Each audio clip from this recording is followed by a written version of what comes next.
السلام علیکم ورحمۃ اللہ وبرکاتہ۔ پاکستان اور نیوزی لینڈ کا آج میچ تھا جو کہ پاکستان ہار گیا، اور میں یہ سمجھتا ہوں کہ بہت بری طرح سے ہار گیا۔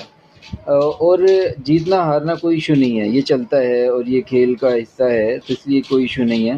لیکن اس سے جو سبق لینے والا ہے وہ یہ کہ جو اصل وجہ بن رہی ہے نا ہماری ناکامی کی، جو میں بہت سے موقعوں پر دیکھ رہا ہوں، تو مجھے اندازہ یہ ہو رہا ہے کہ شاید اس کو اتنا فوکس کیا نہیں جا رہا، اور وہ صرف یہ ہے کہ جو گراؤنڈ میں ایک لیڈرشپ کی ضرورت ہے نا، تو ویسے اوورال لیڈرشپ ہوگی ٹھیک ہے، لیکن جو یعنی کوئک ڈیسیجن، اٹیکنگ ڈیسیجن ہونے چاہیے نا، وہ ہم لیک کر رہے ہیں۔ ہم اٹیک نہیں کر رہے، ہم ڈیفنس کی طرف جا کے کھیل رہے ہیں۔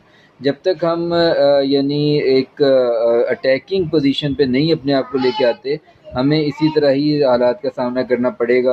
اور دوسرا یہ کہ ذہنی طور پر تھوڑا سا جو ہے نا اپنی ٹیم کو ٹرین کرنے کی ضرورت ہے، کانفیڈنس دینے